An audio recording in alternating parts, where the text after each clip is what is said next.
Inilah rekaman CCTV mobil atau dashcam pengejaran pelaku perampasan uang di Panongan, Kabupaten Tangerang, Banten pada Senin lalu. Pelaku akhirnya dapat diringkus setelah terjatuh dari motor akibat ditabrak mobil anggota Propam Polres Metro Tangerang. Peristiwa berawal saat korban dengan modus pura-pura hendak menukarkan uang di jasa penukaran uang baru di tepi jalan. Saat itulah pelaku mengambil satu gepok uang baru sebesar 5 juta dan kabur dengan sepeda motor. Beruntung, saat itu Ibda Fahmi yang mengendarai mobil sedang melintas di lokasi dan langsung mengejar pelaku hingga akhirnya tertangkap. Depan tempat saya, ini cara dikit tuh. Dia ini mau dia putar aku kira dia muter, taunya dia ke belakang sini nih, yang laundry nih. Aku kira dia itu ngambil laundry, taunya dia cuma muter doang gitu. Ntar langsung jatuh. Saat ini pelaku telah diamankan di Polsek Panongan guna menjalani pemeriksaan. Dari Kabupaten Tangerang, Banten, Ai Marani, iNews melaporkan.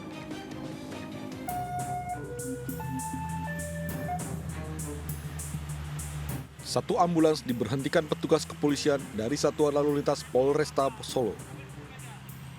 Mobil ambulans tersebut tidak menaati aturan lalu lintas yang berlaku lantaran menerobos lampu merah dengan menyalakan sirene meski tidak membawa pasien.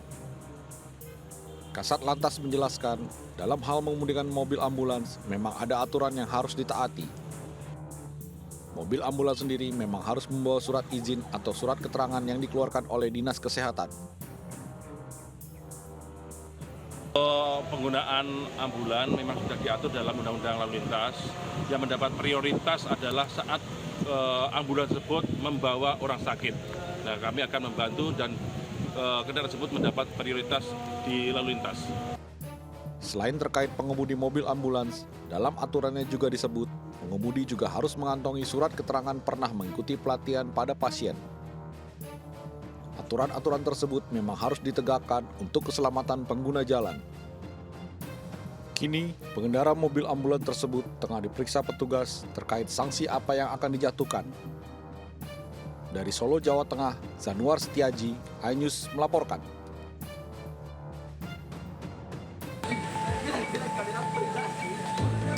Sebuah mobil pickup di Maros, Sulawesi Selatan dirusak massa. Diduga mobil tersebut terlibat tabrak lari saat melintas di Jalan Badoka, Biringkanaya, Makassar.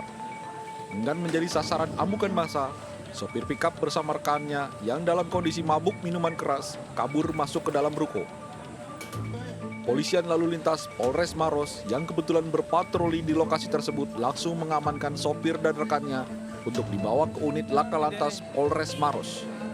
Saat diamankan, sopir pickup sempat mengamuk di kantor polisi, namun aksinya berhasil diredam temannya. Menurut Kasat Lantas Polres Maros, Ibtu Deni Kurniawan, peristiwa tabrak lari itu terjadi di kota Makassar dan hingga kini polisi masih menunggu laporan dari korban.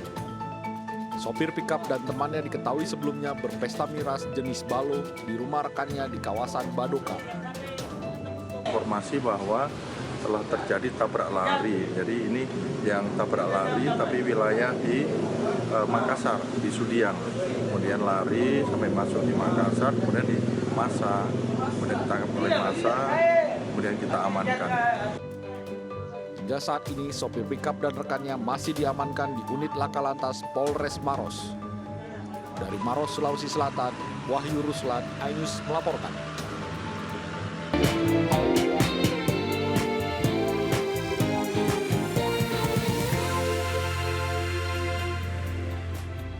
Selamat pagi pemirsa, saya Priska Papila yang akan menemani Anda selama 60 menit ke depan dalam program Buletin iNews Pagi. Inilah informasi selengkapnya di Buletin iNews Pagi.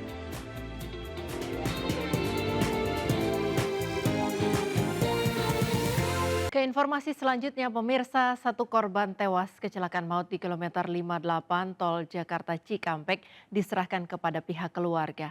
Identitas korban asal Bogor ini terungkap setelah tim DVI Polda Jabar menganalisis data primer gigi korban.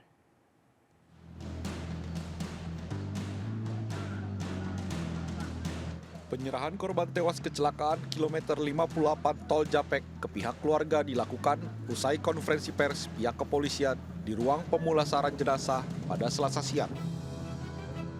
Penyerahan jenazah ditandai pemberian dokumen surat kematian ke orang tua korban. Jenazah atas nama Natswa Devira berjenis kelamin perempuan berusia 22 tahun asal Bogor terungkap setelah tim DVI Polda Jabar menganalisis data premier gigi korban. Bersamaan penyerahan dokumen juga diberikan santunan oleh pihak Jasa Marga.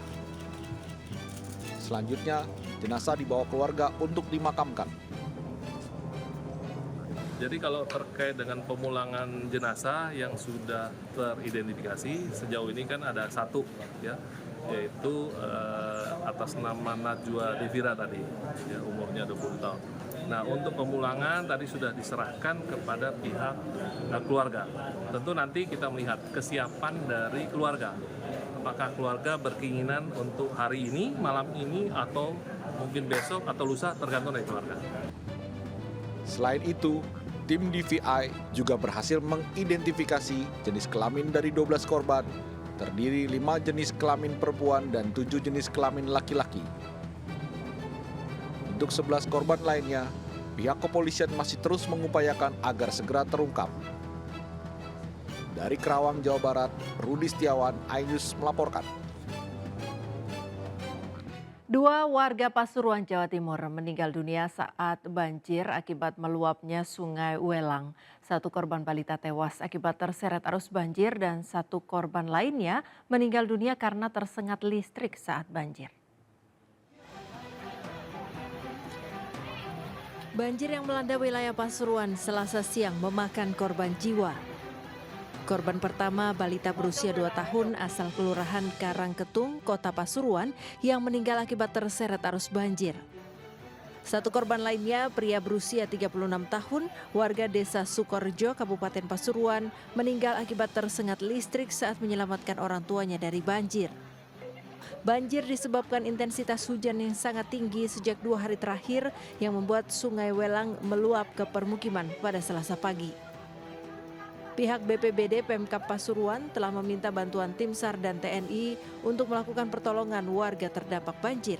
Hujan beberapa hari ini antara tanggal 8 dan 9 sempat meningkatkan debit das Welang, kemudian Kedung Larangan maupun Petung, sehingga menimbulkan beberapa banjir di beberapa desa di wilayah Kecamatan Pojantrek, Keraton, Bangil, dan Gondang Wetan. Banjir merendam 7 kecamatan di wilayah kota dan kabupaten Pasuruan. Selain merendam ribuan rumah, banjir juga memutus jalur Pantura Kabupaten Pasuruan. Akibatnya arus lalu lintas Surabaya Probolinggo terpaksa ditutup total. Dari Pasuruan, Jawa Timur, Jaka Samudra, iNews melaporkan. Akibat hujan lebat di lereng Gunung Pandan, Sungai Jeroan di Kabupaten Madiun, Jawa Timur meluap. Dampaknya sejumlah desa di 2 kecamatan diterjang banjir luapan hingga memutus akses jalan yang merupakan jalur mudik warga ke kampung halamannya.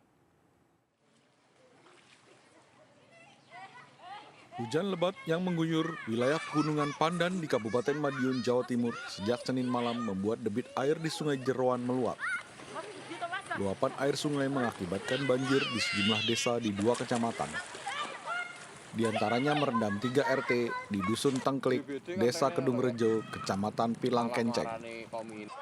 Petugas BPBD juga sempat mengevakuasi lansia yang tidak dapat keluar rumah karena air luapan begitu cepat dengan ketinggian mencapai sekitar 70 cm.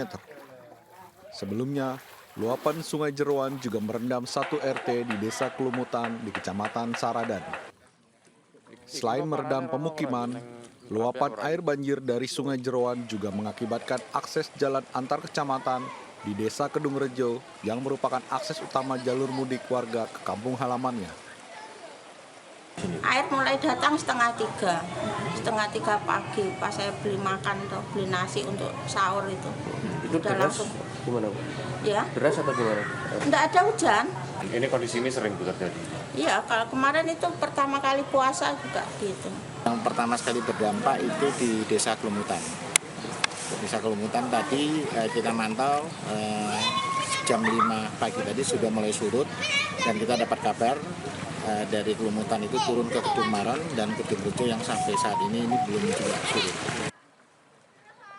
Diperkirakan air luapan sungai akan bergeser dan mengalir ke tempat yang lebih rendah seperti di wilayah Kecamatan Balerejo. Dari Madiun, Jawa Timur, Arif Wahyu Effendi, iNews melaporkan.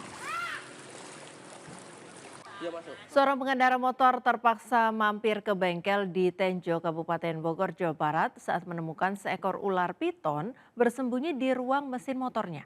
Sementara di Palangkaraya, Kalimantan Tengah, petugas pemadam kebakaran mengevakuasi seekor ular kobra hitam yang bersembunyi di dapur rumah warga.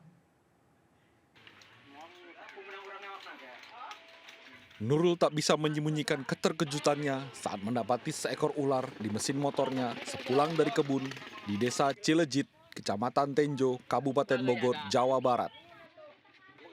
Badan ular tampak melilit rongga mesin dan terjebak di kolong bagasi motor. Tak mau ambil risiko, Nurul pun membawa motornya ke bengkel. Tak kurang dari 2 jam, montir akhirnya bisa menarik bagian ekor ular. Namun evakuasi tak berjalan mudah, lantaran lilitan ular bertahan di rongga mesin. Beruntung kepala ular terjepit batang besi, hingga akhirnya ular piton sepanjang 2 meter itu bisa dievakuasi. Ular itu gimana ceritanya, Bang? Habis dari kebun aja. Dari kebun Laja. Habis ngapain tuh, Bang? Habis lihat lengkuas, kebun. Terus tiba-tiba ada di motor gimana? Itu langsung masuk aja di dalam motor. Terus itu evakuasi gimana tadi? Dibawa ke bengkel apa gimana? Bawa ke bengkel lah, nggak bisa keluar ya. Oh, nggak bisa keluar.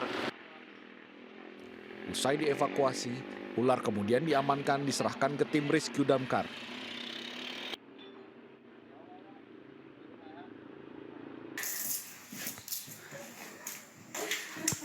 Tim rescue damkar mengevakuasi seekor ular kobra hitam yang masuk ke rumah warga di Jalan Langkai Permai, Kecamatan Pahadut, Palangkaraya, Kalimantan Tengah. Ular berbisa dan mematikan tersebut sebelumnya ditutup menggunakan penutup makanan oleh ibu pemilik rumah. Keberadaan ular kobra ini pertama kali diketahui pemilik rumah yang hendak beraktivitas di dapur, namun dikejutkan suara gaduh kucing dari dalam kandang. Belakangan diketahui ternyata ular kobra hitam berada di depan kandang kucing dan kabur ke bawah tumpukan tabak telur. Usai dievakuasi, ular kobra hitam itu kemudian dilepaskan petugas ke kawasan hutan yang jauh dari pemukiman warga. Dari Bogor, Jawa Barat dan Palangkaraya, Kalimantan Tengah, iNews melaporkan.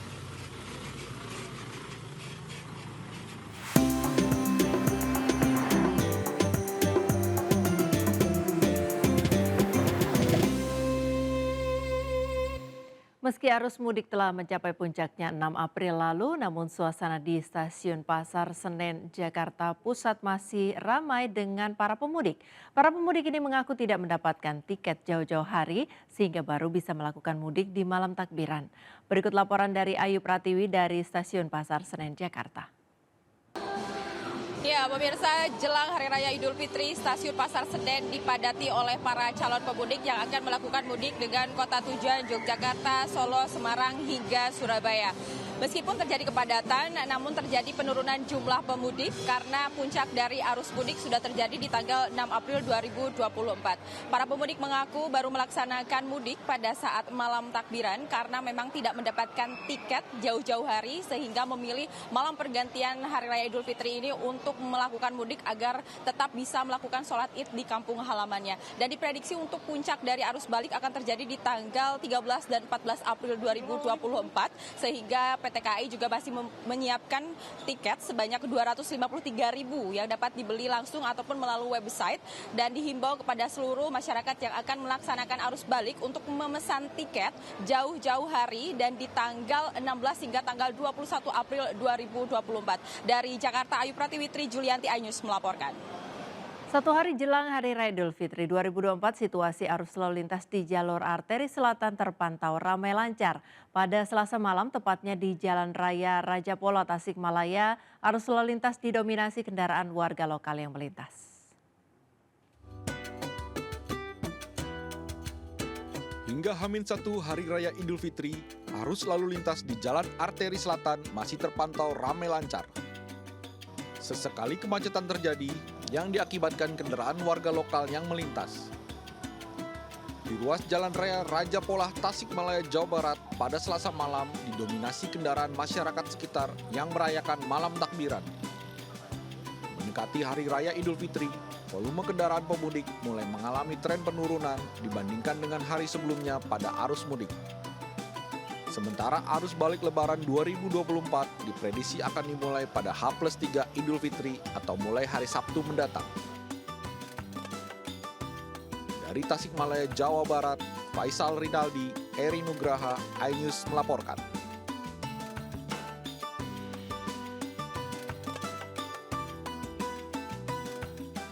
Sementara itu, satu hari jelang Hari Raya Idul Fitri, ribuan pemudik sepeda motor memadati jembatan Suramadu. Meski tidak berlangsung lama, namun sempat terjadi penumpukan kendaraan jelang memasuki gerbang jalur roda 2.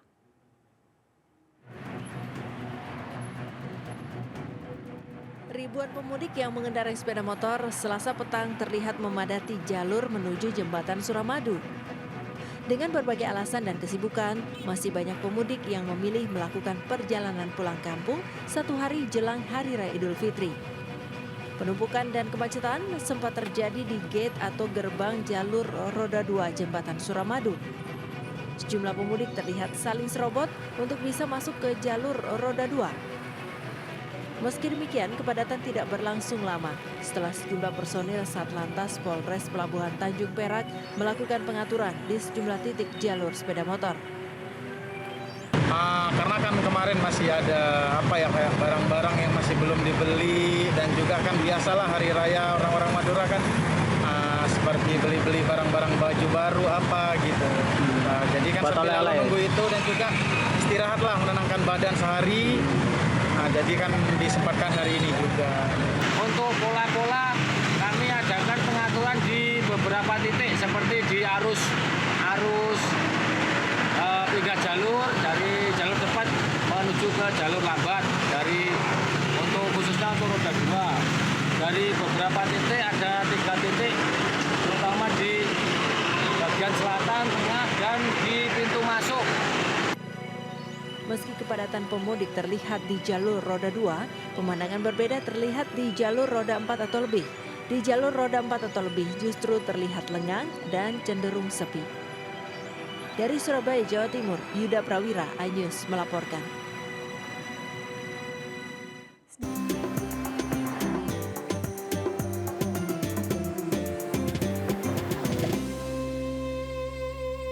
Para pengurus dan kader Partai Perindo di Sumatera Utara melaksanakan buka bersama sekaligus pemberian santunan kepada ratusan anak yatim di kantor DPW Partai Perindo Sumatera Utara. Kegiatan ini juga merupakan wujud rasa syukur atas hasil yang diraih pada pemilu legislatif 2024.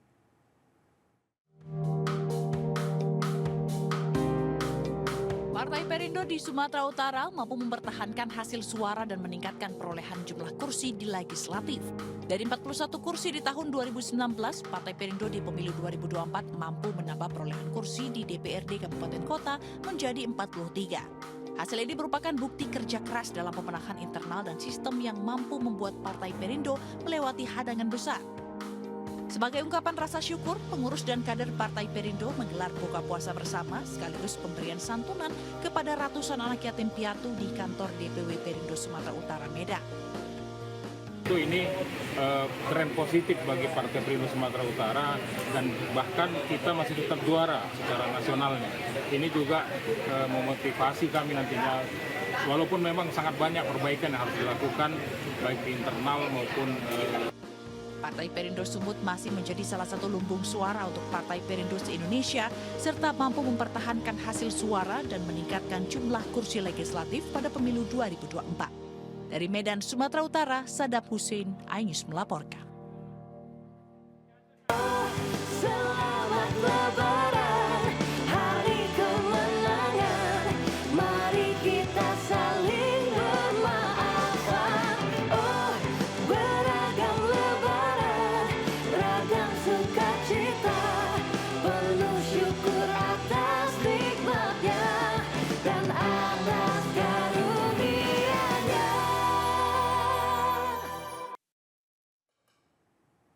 Hilal tidak terlihat, Arab Saudi tetapkan 1 Syawal 1445 Hijriah jatuh pada hari Rabu 10 April 2024. Jangan kemana-mana pemirsa, karena Buletin News Pagi masih akan kembali sesaat lagi.